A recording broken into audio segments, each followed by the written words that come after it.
It takes a special kind of monster to lead worship and preach a sermon whilst having a camera simultaneously running in the restroom to victimize those who trusted him most, along with their parents.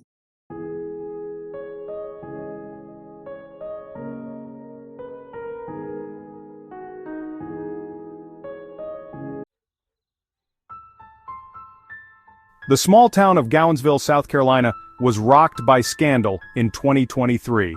Upstate youth pastor has been charged with 38 new counts of voyeurism in Spartanburg County. Deputies say 36-year-old Daniel Mayfield hid cameras in bathrooms and dressing rooms over several years. Today, he appeared for a bond hearing. Ray Arena joins us live outside the detention center with the details. Ray. The solicitor's office says the first case it is aware of is back in 2014, but these new charges center around 24 victims, 2 of which were teenagers at the time. A judge gave Mayfield a $1 million bond just a few hours ago. The solicitor's office says Mayfield is accused of placing hidden cameras in dressing rooms and bathrooms of various wedding venues where he was working as a photographer and videographer. Investigators allege Mayfield also put hidden cameras underneath the dinner table of his home. Some of his alleged victims gave statements to the judge before he made his ruling. We are not showing their faces or names at their request to remain anonymous. It takes a special kind of monster to lead worship and preach a sermon whilst having a camera simultaneously running in the restroom to victimize those who trusted him most, along with their parents. Mayfield was first arrested last year in Greenwood County. He faces dozens of similar charges across the state, including in Greenville, Beaufort, and Charleston counties. Now, if Mayfield does post that $1 million bond, the judge says he must wear a GPS monitoring device and cannot contact any of the alleged victims. His next court date is scheduled for December 12th. Daniel Kellen Mayfield, a trusted youth pastor at Gownsville Baptist Church, was arrested. His arrest revealed a string of horrifying crimes. And the same suspect already faces charges out of Greenwood County for allegedly filming a woman while she was showering. Investigators say Daniel Mayfield recorded video inside the women's restroom at Gownsville Baptist on at least 3 occasions going back to July of last year. Investigators say there are at least 6 victims, some as young as 14 years old. They are working to learn if there are more. They believe Mayfield acted alone.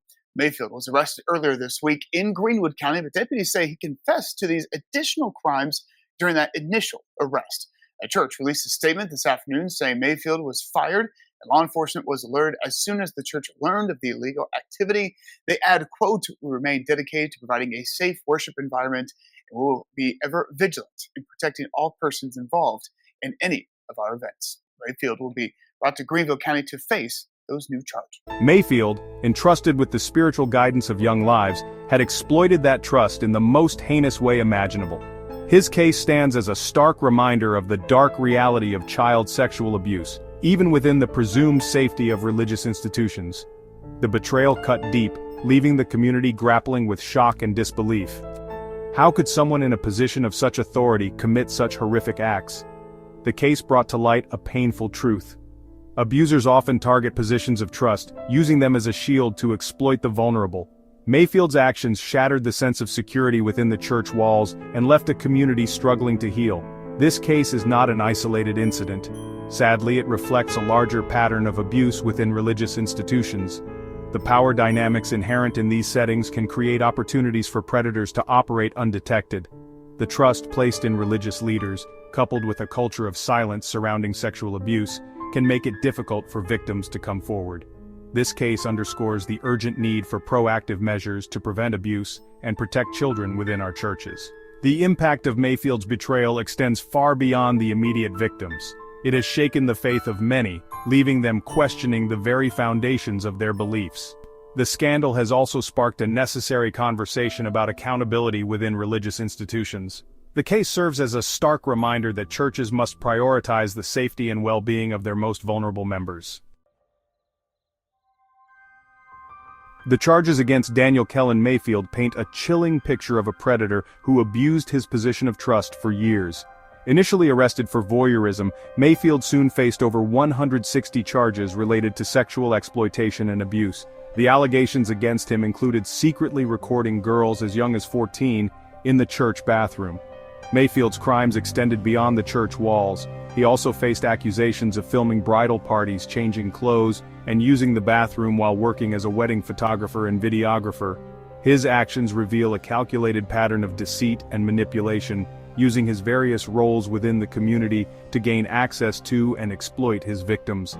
The sheer number of charges and the young age of his alleged victims highlight the devastating impact of Mayfield's actions. His betrayal has left countless lives scarred, shattering the innocence of children and leaving families reeling from the trauma. The case serves as a stark reminder that predators often hide in plain sight, masking their true intentions behind a veneer of respectability and piety. Mayfield's case underscores the importance of vigilance and awareness in recognizing the signs of abuse. It also highlights the need for open communication within families and communities to create a safe space for reporting suspicions and supporting victims. In the wake of Mayfield's arrest, Gowensville Baptist Church faced the daunting task of confronting the scandal and supporting its reeling congregation. The church took swift action, immediately terminating Mayfield's employment upon learning of the allegations. They pledged full cooperation with law enforcement officials, demonstrating a commitment to transparency and accountability. Church leaders acknowledged the pain and betrayal felt by the community, offering counseling and support to those impacted by Mayfield's actions. They recognized the need to address the issue of abuse head-on, both within the church and the wider community.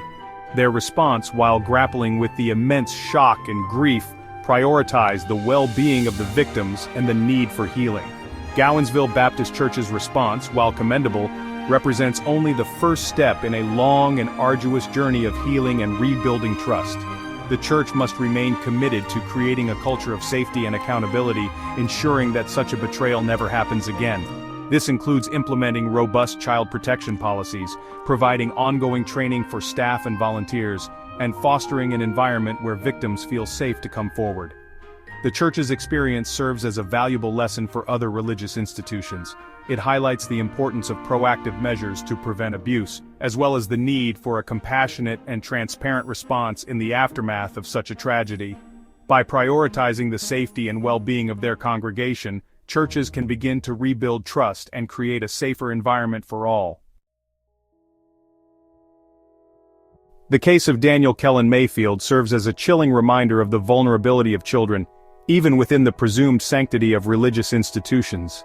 This tragedy underscores the urgent need for proactive measures to prevent abuse and create a culture of safety within our churches. Churches must prioritize the implementation of robust child protection policies. This includes rigorous background checks for all staff and volunteers, mandatory reporting guidelines for any suspicion of abuse, and clear codes of conduct that outline appropriate interactions with children. Education is paramount in preventing abuse. Churches should provide ongoing training for staff, volunteers, and parents on recognizing the signs of abuse and responding appropriately. This training should cover topics such as grooming behaviors, online safety, and creating a culture of open communication where children feel safe to disclose abuse. Creating a safe and supportive environment for victims to come forward is crucial. Churches should establish clear reporting procedures and designate trained individuals to handle disclosures of abuse with sensitivity and confidentiality. Victims need to know they will be believed, supported, and protected when they come forward. The responsibility to protect children from abuse lies with every member of the community. By working together, churches and communities can create a safer environment for children to learn, grow, and thrive. Let us honor the memory of those impacted by abuse by creating a world where their stories inspire action, prevention, and unwavering support for all victims.